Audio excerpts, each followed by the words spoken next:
thank you guys so much for sticking around. My first guest, he is running for mayor of this great city, St. Louis. Give it up for Antonio French, everybody. Come on, put your hands up.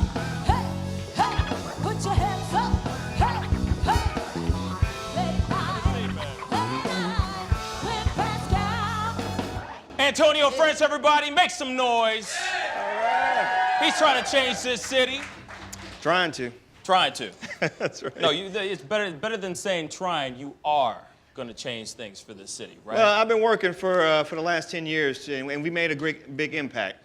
But, you know, now trying to get into a position where we're going to have even more of an impact and help more people. That's amazing, man. So why did it took so long for you to do it now? Why not a couple years ago? Why not 2 years ago, 4 years ago, whatever, you know? Yeah, you know, I started at the very bottom.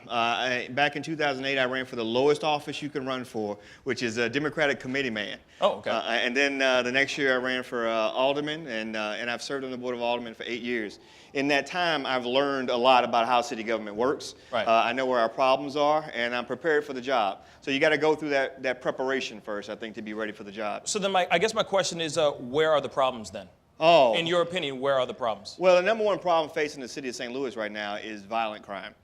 We have to make this place safer for folks to live, to work, to play. It's hard to do anything else when people are concerned about their safety. So then what do you suggest? Well, number one, I think we need a new police chief. You know, I've called for us to have a new police chief on day one as mayor, and for the first time for us to do a national search for a new police chief. And then we have to target our resources in those areas that have seen the most violence. There's 15 neighborhoods in St. Louis City that has accounted for over 60% of the violence every year. Wow. And so if we target our resources in those neighborhoods and transform those conditions that lead to the violence, we'll be able to see a reduction in violent crime in the entire city. It's a good investment. Absolutely. So then my question is this then. Why is it so hard to get a new chief of police? Why? Because you made it sound like that's like the most impossible or like a very difficult task to do. So what is it? What's going on? Why is that taking so long? Well, because the current mayor sees nothing wrong. Slay. Yeah. The current mayor doesn't see anything wrong with how the department is being ran, the results of the department. In fact, it seems that the current mayor doesn't really see what's happening in many of the neighborhoods in St. Louis, both in North St. Louis and South St. Louis. Right. So I think we finally need a new mayor, somebody who sees the complete city and understands that what happens in these neighborhoods that have been forgotten for years really will determine the future of our city and our region. That's a good answer. I mean, that makes sense. I mean, I hope it's not as hard as everyone thinks it is, you know what I mean, to change something like that. Well, the police chief part is the easy part. The tough part is rebuilding that broken trust between the community and the police, and then getting those results we want to see, which is lowered homicides, lower number of shootings, more investment and a commitment to the city. So you said something about shootings, and I got to ask you, gun control, anything in regards to gun control, what are you going to do, what would you like to do if you got into office? What would you like to do in regards to that? Because I've been reading things all day long. I mean, I got friends of mine that are driving down the street, next thing you know, their car's getting lit up. Yeah. You know, I've been reading in the news all the time about some guy from New York who coming into St. Louis to, see his grandbaby born, and he's getting killed, getting carjacked, you know what I mean? So I'm just wondering in regards to the gun control part I think is a huge problem. Yeah, it's sad that in the state of Missouri, at the first of the year, new laws were enacted that made it more difficult to vote and easier to get guns. Yeah, you don't even have to have you don't even need a permit anymore you don't have a permit. to carry a concealed weapon. And so everybody has a right to be armed now in St. Louis and in Missouri. That makes it very tough, especially for police officers when they're pulling over cars and everybody in the car has a gun. Everyone's strapped. Yeah, so there's not much we can do in the city of St. Louis with the current state laws of limiting guns. But what you want to do is change the conditions that exist where too many young people feel that the only way they can make a living, the only way they can provide for their families is through gunplay, is through drugs, is through criminal activity. And so we need more jobs in our community. We need more hope in our community. We need better educational opportunities in our community. And I think that starts with this election. I think this is an opportunity for us to take our city in a different, better direction. It's funny because it's really it's kind of driving me crazy a little bit, the amount of even downtown, even the landing, let's just talk because that's where we ran into each other, Yeah. right? Which was a blessing. Thank you. It was great running into you. But even the landing is starting to become desolate and barren. And I mean, there's more buildings in there out there that are empty. Yeah. You know, I'm just wondering, how can we, do you have any plans in regards to bringing business back to places like that? Because I see people talking about the Loop all the time, which is, it's fine. The Loop is fine. They're doing just fine. I mean, they just dropped, what, a couple $1 million on a trolley that we'll never probably see. So I'm just curious. I'm just saying, like, they've just ripped out the ground, put in a whole new trolley. I don't know if we're ever going to see that, really. So I keep on hearing people putting things, trying to get business to the Loop, but what about the landing? Yeah. You know, there's places like the Roaring Twenties, Joey B's, Big Daddy's, all those spots. I mean, obviously I'm pointing out bars right now, but they're all those businesses, all those small businesses are struggling. Yeah, and you're right. So what's happened for the last 15, 16 years in St. Louis is that most of the focus has been on the Central Corridor, downtown, the Loop, that area.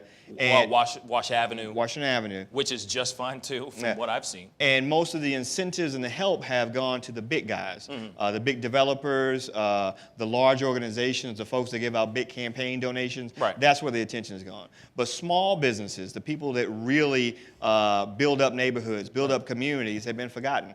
In fact, the city of St. Louis doesn't even have really packages of incentives for small businesses. And so that's what we need to start doing, is focusing on small businesses. So when you talk about those empty storefronts down on the landing, we've got empty storefronts in neighborhoods in North and South St. Louis too. True. It is small businesses that need help. And when we invest in small businesses, those are the people that employ folks, especially folks that have a tough time getting employed by other folks. Right. You know, and so that's a good investment. We got to start focusing on small businesses and not give everything to the big guys. Yeah, I mean, it would be nice if, support local businesses, y'all. That's right. I'll just say that. Give it up for that. That's right. It's important. Yeah. Support St. Louis art, businesses, everything. It's incredibly important. Yeah. Well, I'm going to do a little random segue or turn left real quick. What got you into politics in the first place? Why politics? Why? Yeah, so first, my family had always been in politics, so I wasn't afraid of politics. I was familiar with it. You know, I was knocking on doors and canvassing for candidates when I was 7 and 8 years old. So I go way back with it.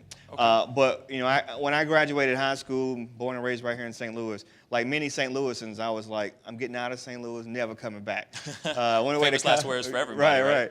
I went to college, and I decided to come back to St. Louis after graduation and roll up my sleeves and come back to the neighborhood that I grew up in North St. Louis, and not just complain about it, but roll up my sleeves and try to make it better. Do you live in North St. Louis, Oh, too? yeah. I live in the O'Fallon neighborhood. I live on the same block where my mother grew up on and my dad grew up on. That's actually how my mom and dad met, and that's how I came to be.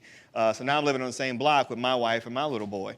And so I got deep roots in this city and in the north side. And so when I've seen these changes that have happened to our community, it breaks my heart. I know what the city used to be. I know what our neighborhoods used to be. And I know that over the last 15 years, the city has lost 80,000 people. 80,000 people. And we can't keep up. We can't keep up with that kind of loss. We have to turn around this city to make it a place that people want to move into instead of move out of.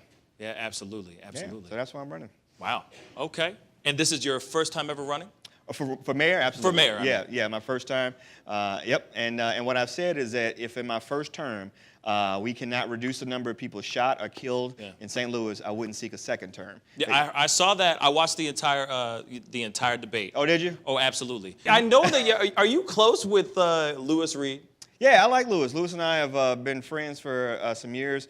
We disagree on some policy and some politics. That's why you guys are running against each other. Yeah, right? but I think it's a good example, though, of how people can disagree and even run against each other and it not be nasty, and not be personal.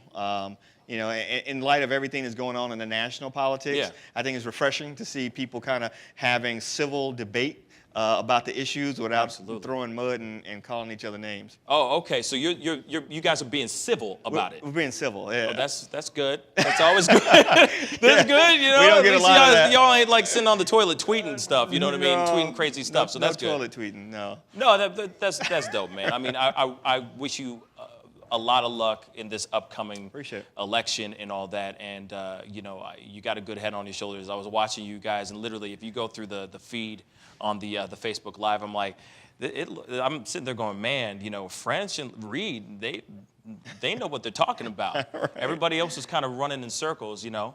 Well, So you know, people have choices, and that's a good thing. You know, I think we have seen such low voter participation in St. Louis in the past because people haven't felt like they had a choice. Yeah.